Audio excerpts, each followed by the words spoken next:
Okay, magandang araw mga ka-viewpoint, no? At marami tayong magandang pag-usapan ngayon.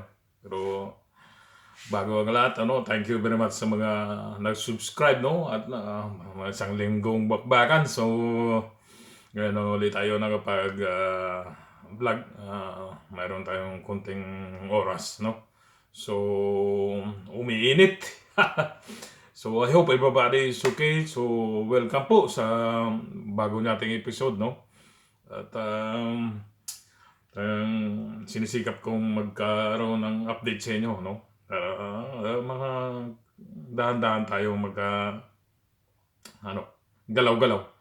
So, ano na? Ito, may mga tinanggal na, ano?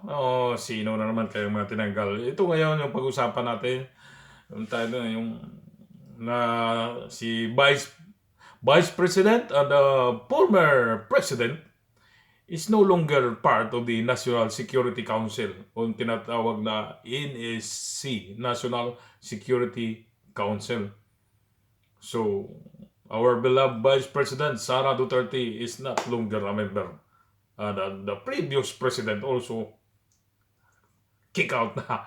So, tinanggal na ni alam na ni sinong tinanggal na. Tingnan ni Ngagba, no? Si Ngagba. Hindi na stable yung pag-iisip, no? Ewan ko, what is the reason behind, no? So, bakit sa nila? Of course, obviously, mga kababayan, very obvious, It's politics, no? Puro politics lang yan, no? Palabas ngayon pa, no? Sana gipit na siya no? So maraming mga accusation, dami because of fucking corruption, no? Sorry pero galit na rin ako no? So that's all. It's all about politics. So grabe talaga, no? Kaya gumagawa rin sila ng paraan kung paano, no? Paano hanggat matagal mabura yung mga Duterte pero lalo puwapalag, no? So sa mga BBA subscriber, sige banat kayo pero kami mga sa neutral pero in other side kakabyo kami sa isang side kung talagang doon yung tama, no? Kasi harap-harapan na, mga ka-viewpoint. So I hope no? Let's move, no? One step ahead. Sipain na kagad, no? I hope, no? Magawa na ito ng paraan na as much as possible, as early as possible, no? As we can. So ano na, dapat malapit na, no? January na. So anyway, nakalimutan ko na. It's already January 5, so Happy New Year, no? Belated Happy New Year. So, it's a year of snake. So, lahat ahasin. Gagapangin ka. Tutuklawin ka. No? Mga ahas ngayon. It's 2025 year of the snake pa. Tama ba? Correct me if I'm wrong. Pero yun yata yung natin ngayon. So, ang ahas lalong, no? Tutuklawin ka. So, yun, no? Balik tayo sa usapan natin, tinanggal na si Vice President without any reason.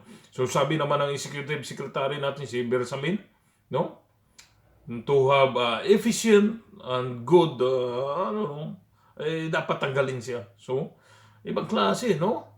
So sila nang the best. At ang tanong dyan, sino yung the best na papalit sa kanya? Mayroon pa ba?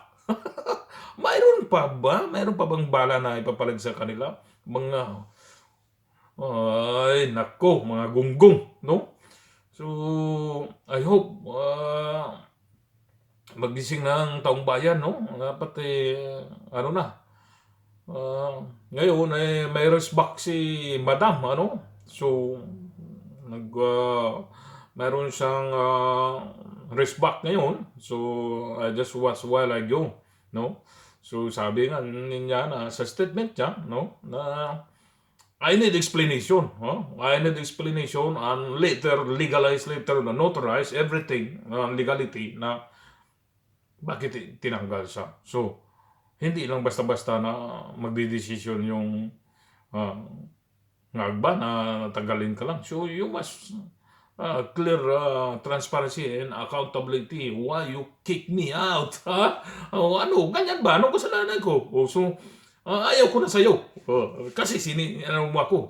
Kasi nga, ikaw, you don't know how to be a leader. That's why I keep fighting to kick you out also. So, balik tayo. What the fuck? So, yun. Yan na ngayon, ano? So, it's not good enough for us. It's, oh, NSC, National Security Council. It is about talking about security sa atin. So, unstable. Oh, unstable tayo yung Pilipinas, unstable. We are not solid. You are breaking apart slowly. Now, we almost in the, tawag dito, breaking. We are breaking limit. So, oh, pag sumabog yan, tanggal na. Hiwalay ng Mindanao, Visayas sa Luzon. So, yun, no?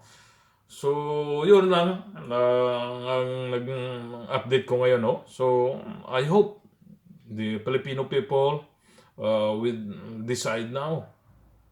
Kasi hindi ito maganda. It's, nagkakaroon kasi ito ng unstable na. So, pag hindi na stable, kumbaga sa isang bako, hindi na, yung stability niya is tagilid na. Isang pitik lang, capsize. So, ganon yun. No? That's as ginabigyan ko yung scenario. Kasi unstable siya. So, in terms of security. So, ibig sabihin, kung pag dilusob yung isang ano dyan, yung lugar mo, wala ka na, unstable kasi watak-watak. So, we are not working as a team. Hindi na nga unit team is, no? Hiwalay team. So, that's all for today, no? So, mayroon ng risk banking. So, no, Vice President, so really, really talented person and good demand. So, can you explain why you kick me out, no? So, yun, demand siya, and it should be legalized, no? Hindi na sila. Sinasabi na lang para maging more efficient. Ay, sino mo yung pupalit sa kanila? Mga mga bubu talaga, no? Sino pa ba? Wala na nang maka Duterte. So, I hope, no? Everybody aware of this news kasi hindi na paganda. Hindi na po paganda yung kanagalagyan ng Pilipinas. So, next, abangan natin yung race back ni Vice President sa susunod, no? So, I hope, subscribe na, pindot na kayo. We just keep moving, malapit na to tayo, 979. So, kunti na lang, kunti gawang na, mag 1,000 na, papasok na tayo. And please keep watching my videos and please forget to, no? Click the notification bell para notify kayo pag mag-update naman ako ulit. Okay? So, thank you very much. Mag-iingat po tayo kasi mayroon na namang kumakalat na social media. Dagdag ko lang ito. Mag-iingat po tayo. Yung virus na galing bago na naman, no? So, mag-ingat lang tayo kung totoo man yun o hindi, no? So, ito na naman. Nag-hasik na nanlagim sila. So, we must be careful. Okay? Maging health conscious tayo. Ano kagad? Depensahan yung sarili. Okay? Mag-ingat po tayo and abangan natin yung susunod na mainit-init na update. Okay? Mag-ingat. Pray. And then, thank you very much. God bless.